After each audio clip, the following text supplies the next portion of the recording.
Hello, boys and girls. Welcome to another fucking beer review.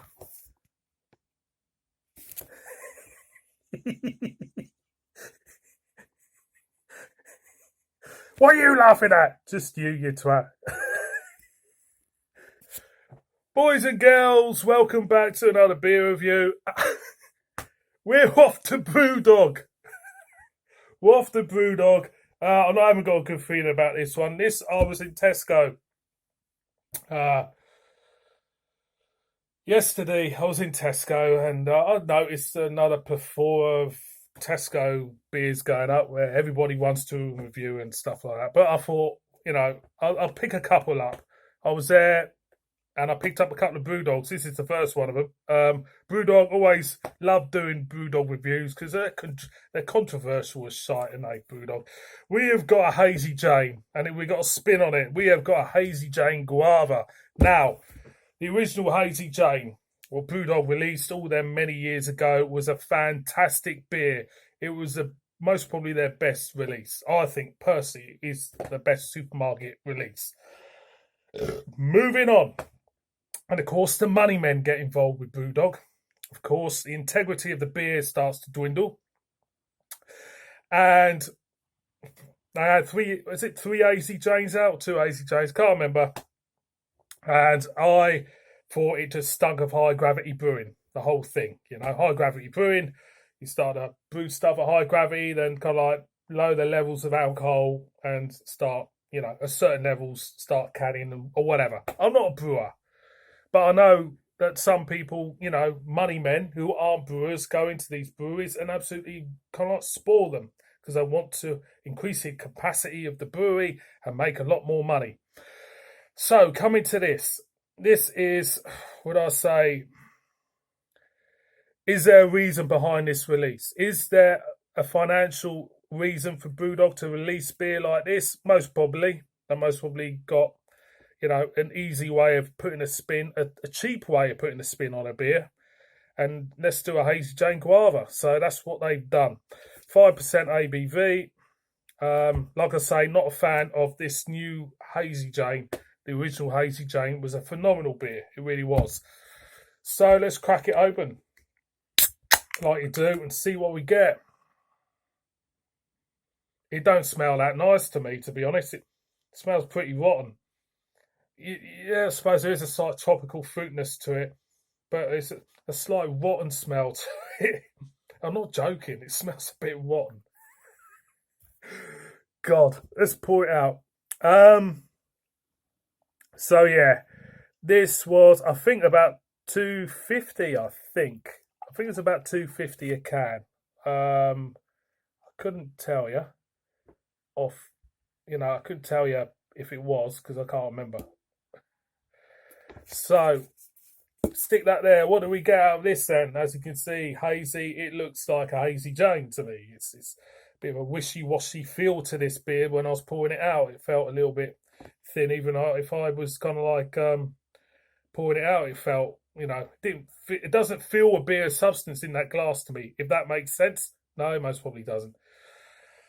Waffling on as usual. Thin in head. Let's get the aroma. Again, you got the guava, you got the Hazy Jane, you mix them together. It's not really a nice whiff to it. It's not a nice smell. It really isn't. So I'm going to go in. Cheers, everyone.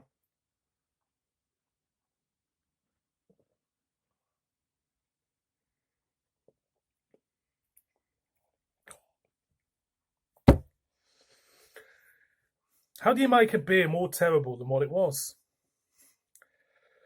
Put a spin on it and stick guava in it. What do I think of it?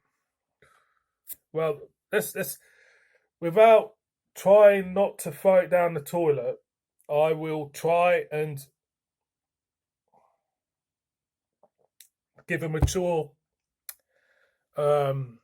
spin on it. Body, thin, wishy-washy. It felt it. I don't know what it was. I had a feeling when I was pouring it out. It's a bit wishy-washy. to the extent it feels a little bit dishwatery. Again, again. Taste. Hazy Jane taste notes are there.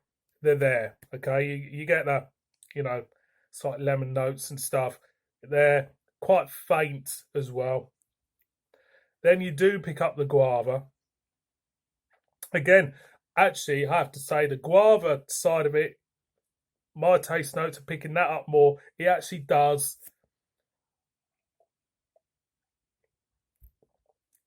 It is actually quite nice to a degree. That guava on its own, it's not bad. Mix it with the Hazy Jane. Fuck me.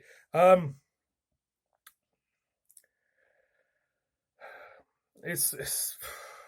I mean, I've gone on and slagged the brewery off many times. It's a prime example of a great.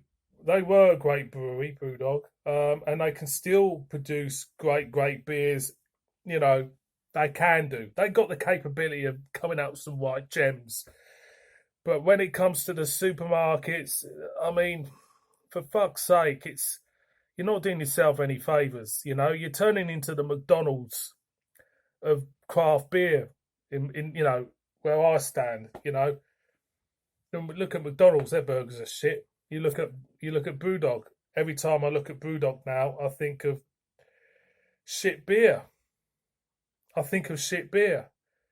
I do. Every time I think BrewDog, shit beer. And it shouldn't be that way. BrewDog should be leading the pack. BrewDog should be setting an example for everybody else. And maybe they were once before they got too big for their boots. Because this, again, I'm going on a tirade, don't I?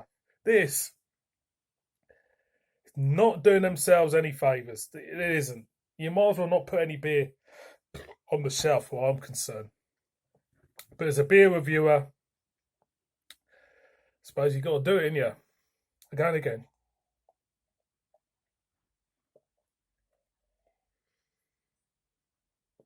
When you're drinking it, you're getting a really nasty, not nasty, just a whiffy, not very pleasant whiff to it. So, boys and girls, what do I think of this beer? Leave well alone. I wouldn't even bother buying that again. I'm a bit annoyed spending $2.50 on the bugger, to be honest. But you got to do these things. BrewDog, Hazy Jane, Guava. Do not touch it. Do not touch it. It's rubbish. See you on me next one.